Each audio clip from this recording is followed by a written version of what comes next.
வணக்கம் நேர்களே, இன்னைக்கு நாம பார்க்கக்கூடிய சிறப்பு பதிவு சனியினுடைய பலன்கள். சனி பகவான் இயல்பு தன்மையில காலபுருஷனுக்கு 12ஆம் இடமான அந்த மீன ராசியில இருக்கிறார். இந்த சனியினுடைய பெயர்ச்சி அப்படின்றது இப்போ இயல்பு தன்மையில இருக்கு. ஜூலைக்கு மேல பார்த்தீங்கன்னா உங்களுக்கு வக்ரத்தன்மை அடையக்கூடிய ஒரு சனி பகவானா இருப்பார். வக்ரத்தன்மை அடைகிறாரு அப்படின்னாலே பார்த்தீங்கன்னா அந்த மீன ராசியிலிருந்து ரிவர்ஸா போகக்கூடிய ஒரு அமைப்பு தான் வக்ரத்தன்மை. இந்த சனியினுடைய நிலையில இருக்கக்கூடிய இந்த 60 நாட்கள், ஏன்னா ஜூலை மாதம் அவர் வக்ரத்தன்மை அடைகிறதுனால இந்த காலகட்டங்கள், இந்த 60 நாட்களுக்கு என்ன ராசி என்பர்களுக்கு என்னென்ன மாற்றங்கள் இருக்க போகுது அப்படின்றத பார்த்துட்டு இருக்கிறோம். அதனுடைய வரிசையில் மிதுன ராசி என்பர்கள் காலபுருஷனுக்கு 3ஆம் இடம், அந்த உபஜய ஸ்தானத்தில் தைரிய வீரிய ஸ்தானத்தில் இருக்கக்கூடிய ஒரு ராசி என்பர்கள். ஒரு சிறிதளவும் பயம் அப்படின்றது இவர்களினுடைய வாழ்க்கையில் இருக்கவே இருக்காது. மனரீதியான குழப்பங்கள் இருக்குமே தவிர எந்த விஷயங்களை எடுத்தாலும் அதை தைரியத்தோடையும் நம்பிக்கையோடையும் செய்து முடிப்பவர்கள் நம்ம மிதுன ராசி என்பர்கள். இப்படி இருக்கக்கூடிய இந்த மிதுன ராசி என்பர்களுக்கு அடுத்து வரக்கூடிய 60 நாட்கள்ல சனி பகவான் 10ஆம் இடத்துல இயல்பு தன்மையோட இருக்க போறார். அதுக்கு அடுத்து அவர் வக்ரத்தன்மை ஆகிறார் அந்த 60 நாட்களுக்கு பிறகு. அதனால அந்த இயல்பு தன்மையோட இருக்கும்போது என்னென்ன விஷயங்கள்ல நீங்க ரொம்ப அதிகப்படியான ஒரு மாற்றங்களை பெற போறீங்க அப்படின்றது தான் பார்க்கலாம். இந்த மிதுன ராசி என்பர்கள் எப்போதுமே பார்த்தீங்கன்னா ஃபினான்ஷியல் வைஸ் ரொம்ப ஸ்ட்ரென்த்தாக இருக்கணும் அப்படின்றது தான் இவர்களினுடைய ஆசையாகவே இருக்கும். என்ன ஒரு விஷயம் நம்ம கஷ்டப்பட்டாலும் பரவாயில்ல, ஆனால் ஃபினான்ஷியல் வைஸ் ரொம்ப ஸ்ட்ரென்த்தனாக இருக்கணும்.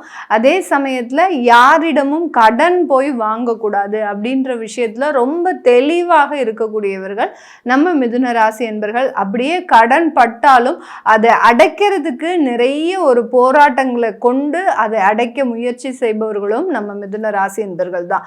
இப்படிப்பட்ட இந்த மிதுன ராசி என்பவர்களுக்கு இந்த 60 நாட்கள் இந்த கடன் சம்பந்தப்பட்ட நிவர்த்திகளை முடிக்கிறதுக்கு உண்டான ஒரு நேரமாக இருக்க போது. யார் யாருக்கெல்லாம் நீங்க கடன் பெண்டிங் வச்சிருக்கிறீங்களோ அது எல்லாத்தையுமே நீங்க தீர்க்கிறதுக்கு உண்டான வழிமுறைகளை கண்டுபிடிக்கிறதுக்கு உண்டான ஒரு தருணம். இப்போ கடனை நம்ம நிவர்த்தி செஞ்சுடுவோம் அப்படின்னு சொல்லிட்டோம்னா எங்கிறதும் போய் அந்த கடனை நிவர்த்தி செய்ய முடியும்? எங்க மாத வருமானமே எங்களுக்கு திண்டாட்டமாக இருக்கு.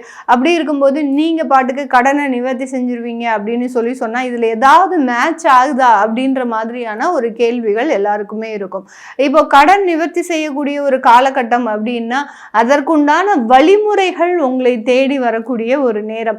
இது வரைக்கும் சில பர்சனல் லோன் சம்பந்தப்பட்ட விஷயங்கள் எல்லாம் பெரிய அளவுக்கு ஈடுபாடு இல்லாம இருந்த இந்த மிதுன ராசி என்பர்கள் இந்த காலகட்டத்துல அந்த மாதிரியான சில விஷயங்களை எடுக்கிறதுக்கு உண்டான ஒரு நேரம். 10ஆம் இடமான அந்த கர்ம ஸ்தானத்துல அந்த சனி பகவான் இருக்கிறதுனால உங்களுடைய கடமைகளை சரிவர செய்து முடிக்கக்கூடிய ஒரு தருணமாக இருக்கும். இந்த காலகட்டம் உங்களுடைய வேலையில ஒரு அங்கீகாரம் கிடைக்க போகுது. அந்த அங்கீகாரத்தினால நீங்க நல்ல ஒரு பொருளாதார வளர்ச்சியை அடையக்கூடிய ஒரு நேரமாக இருக்கும். சில பேருக்கு அரசாங்க உத்தியோகத்துல ஏதோ ஒரு பதவி உயர்வுகள் வர வேண்டியது இருக்கு அப்படின்ற பட்சத்துல அந்த பதவி உயர்வுகள் எல்லாமே வரக்கூடிய ஒரு தருணம். இந்த மிதுன ராசி என்பர்கள் எப்போதுமே பார்த்தீங்கன்னா பதவி உயர்வுக்காக ஆசைப்படவே மாட்டாங்க. அப்படி ஆசைப்படாமல் இருந்ததுனால தான் இன்னைக்கு நேரத்திற்கு ஏதோ நிறைய பிரச்சனைகள் வந்தாலும் அதை சமாளித்து வேலை செய்யக்கூடிய ஒரு தன்மையை பெற்றிருக்கிறாங்க. இப்போ இது நிறைய ஆசைகள் இருக்குது, பதவி ஆசைகள் இருக்குது, வருமான ஆசைகள் இருக்குது அப்படின்னா இவர்களால் எந்த இடத்துலையுமே நிரந்தரமாக வேலை செய்ய முடியாது. ஆனால் மிதுன ராசி என்பர்கள் மட்டும்தான் ஒரு அலுவலகத்துக்குன்னு போகிறாங்க அப்படின்னா அதில் மினிமம் ஆவது ஒரு 6 இயர்ஸ் 7 இயர்ஸ் கண்டிப்பாக இருப்பாங்க. எந்த இடத்துக்கும் மாற்றம் செய்யாமல் அதுலேயே வேலை செஞ்சுக்கிட்டு அவங்களுக்கு அடுத்து வரக்கூடியவங்களுக்கு எல்லாருக்குமே ப்ரமோஷனோ இல்லை இன்க்ரிமெண்ட்டோ என்ன ஒரு விஷயங்கள் செய்தாலும் அதை பற்றி இவங்க கேர் பண்ணிக்கவே மாட்டாங்க. நமக்கு கிடைக்கக்கூடிய வருமானத்தை வச்சு நம்ம எவ்வளவுக்கு எவ்வளவு சந்தோஷமாக இருக்கணுமோ அவ்வளவுக்கு அவ்வளவு நிம்மதியாக இருக்கிறது நல்லது அப்படின்ற மாதிரியாக ஒரு எண்ணத்தை உடையவர்கள் இந்த மிதுன ராசி என்பர்கள். இந்த மாதிரியாக இருக்கக்கூடிய இந்த ராசி என்பர்களுக்கு இந்த 60 நாட்களில் அந்த அங்கீகாரம், அலுவலகத்தில் மதிப்பு, மரியாதை, உங்களுக்கு தேவை தேவையான சில பொருளாதார ஏற்றங்கள் எல்லாமே கிடைக்கிறதுக்கு உண்டான ஒரு தருணம். இதில் ரொம்ப நம்ம அக்யூரேட்டாக சொல்ல போனால் அப்படின்னு கேட்டிங்கன்னா, உங்களுக்கு அன்அஃபிஷியலாக சில இன்கம்ஸ் வர்றதுக்கு உண்டான ஒரு அமைப்புகளும் இருக்குது. இப்போ உங்களுடைய வேலை திறமையை பாராட்டி உங்களுக்கு அஃபிஷியலாக ஒரு அமௌண்ட் இன்க்ரிமெண்ட், உங்களுக்கு வருமான உயர்வு அடைந்தாலும் கூட உங்களுடைய உயரதிகாரிகள் உங்களுடைய திறமையை பாராட்டி அன்அஃபிஷியலாக சில விஷயங்களை, உங்களுக்கு ஒரு மதிப்போ உங்களுக்கு ஒரு வருமான உயர்வோ அன்அஃபிஷியலாக பண்ணுறதுக்கு உண்டான ஒரு அமைப்புகளும் இந்த சனி பகவான் இந்த 60 நாட்களில் முழுமையாக கொடுக்கக்கூடிய ஒரு தருணம். அப்படி இருக்கும்போது ஒரு அப்ரிஷியேஷன் அப்படின்றத நீங்கள் உங்களுடைய அலுவலகத்தில் பெற போகிறீங்க. அதனால ஒரு மன மகிழ்ச்சிகள், நல்ல ஒரு இடத்துல ஒரு நல்ல ஒரு பதவி, இது எல்லாமே கிடைக்கிறதுக்கு உண்டான ஒரு நேரம். அரசாங்கத்து வேலைக்காக நீங்கள் தயார் பண்ணிட்டு இருக்கிறீங்க, ஒரு தேர்வுகளுக்காக நீங்கள் ரெடி ஆகிட்டு இருக்கிறீங்க அப்படின்னா அதிலெல்லாம் ரொம்ப பாசிட்டிவாக இருக்கும். எல்லா தேர்வுகள்லையும் நல்ல தேர்ச்சி பெற்று நல்ல ஒரு அரசாங்க பதவியை அடைவதற்கு உண்டான ஒரு நேரமாக இருக்கும். இந்த மிதுன ராசி என்பவர்கள் வெளியூர் வெளிநாடு சம்பந்தப்பட்ட சில விஷயங்களில் நிறைய வாய்ப்புகளை தேடக்கூடிய ஒரு நேரம்.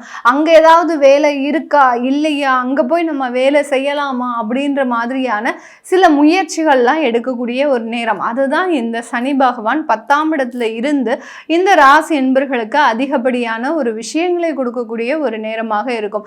இப்போ சினிமா துறை, அரசியல் துறை, இந்த மாதிரியான ஒரு பெரிய பெரிய இடத்துல இருக்கக்கூடிய இந்த மிதுன ராசி என்பவர்களுக்கு இந்த காலகட்டம் உங்களுடைய வேலை சுமைகள் அப்படின்றது அதிகரிக்கக்கூடிய ஒரு நேரம். ரொம்ப எஃபர்ட் போடணும், அதிகப்படியான ஒரு உழைப்பு, தூக்கம் இல்லாத ஒரு உழைப்பு, ஓய்வு இல்லாத ஒரு உழைப்பு, இப்படின்னு எவ்வளோ வேணாலும் சொல்லலாம். அந்த அளவுக்கு ஒரு எஃபர்ட் அப்படின்றது இந்த ராசி என்பவர்கள் இந்த காலகட்டம் எடுக்கிறதுக்கு உண்டான ஒரு நேரமாக இருக்க போகுது.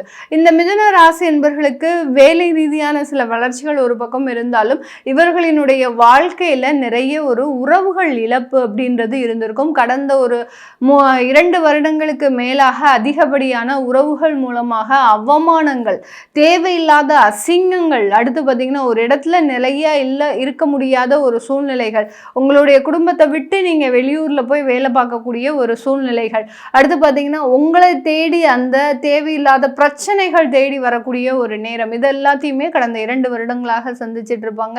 இது எல்லாமே இந்த 60 நாட்கள்ல முழுமையாக நிவர்த்தி அடையக்கூடிய ஒரு தருணம். ஏன்னா அந்த குரு பகவான் ஜென்ம குருவாக இந்த மிதுனராசி என்பவர்களுக்கு இருக்கிறதுனால சில இடத்துல அவமானங்கள், சில இடத்துல அசிங்கங்கள், உறவுகள் மீதான வெறுப்புகள், எவ்வளவுக்கு எவ்வளவு உறவுகளோட நம்ம சேர்ந்து இருக்கணும் அப்படின்னு இந்த மிதுனராசி என்பவர்கள் தன்னுடைய வாழ்க்கையவே அர்ப்பணித்து இருந்தாங்களோ அந்த உறவுகள் மூலமாகவே ஏகப்பட்ட ஒரு அவமரியாதைகள், தேவையில்லாத ஒரு மன சஞ்சலங்கள், இது எல்லாத்தையுமே அனுபவிச்சிருப்பாங்க. இதுல இருந்து முழுமையான ஒரு நிவர்த்தியை இந்த மிதுனராசி என்பவர்கள் பெறக்கூடிய ஒரு நேரமாக தான் இந்த 60 நாட்கள் இருக்க போது.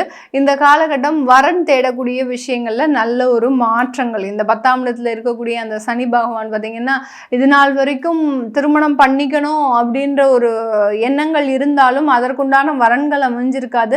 சில பேருக்கு பார்த்தீங்கன்னா அவங்களுக்கு திருமணம் செய்யறதுக்கு கூட ஒரு இஷ்டம், ஒரு விருப்பம் இல்லாத ஒரு சூழ்நிலையில இருந்திருப்பீங்க. இப்போ இந்த சனி பகவான் 10ஆம் இடத்துல இருக்கிறதுனால அந்த ஒரு பெரியவர்களினுடைய ஒரு உந்துதலுக்காகவாவது நீங்க திருமணம் செய்யக்கூடிய ஒரு தருணம். அந்த திருமண வாழ்க்கைக்கு அப்புறம் நிறைய ஒரு வளர்ச்சிகளை இந்த மிதுன ராசி என்பவர்கள் பெறக்கூடிய ஒரு நேரமாக இருக்க போகுது. இதெல்லாமே நம்ம கோச்சார நிலவரப்படி பலன்களை கணிச்சு சொல்லியிருக்கிறோம். உங்களுடைய சுய ஜாதக ரீதியாக, உங்களுடைய சுய ஜாதகத்தில் இருக்கக்கூடிய திசாபுத்திகள் ரீதியாக உங்களுடைய வேலை அமைப்பு எப்படி இருக்கு, குழந்தை பாக்கியங்கள் எப்படி இருக்கு, திருமணத்துல எங்களுக்கு எந்த மாதிரியான ஒரு அமைப்புகள் மாற்றங்கள் இருக்கு, நாங்க 2 பேருமா சேர்ந்து வெளிநாடு செல்லலாமா, இந்த மாதிரியான கேள்விகளுக்கு நீங்க கீழே இருக்கிற நம்பருக்கு வாட்ஸ்அப்ல அப்பாயின்மெண்ட் புக் பண்ணிட்டு நீங்க கன்சல்ட் பண்ணிக்கலாம். உங்களுடைய குழந்தைகளுக்கு ஜாதகம் எழுதணும், நியூமராலஜி படி பெயர் வைக்கணும்னு நினைக்கிறவங்களும் கீழே இருக்கிற நம்பருக்கு வாட்ஸ்அப்ல மெசேஜ் அனுப்புங்க. அதற்குண்டான விவரங்கள் தெரிய வரும். உங்களிடமிருந்து விடைபெறுவது உங்கள் ஆஸ்ட்ரோ பூர்ணா. நன்றி, வணக்கம்.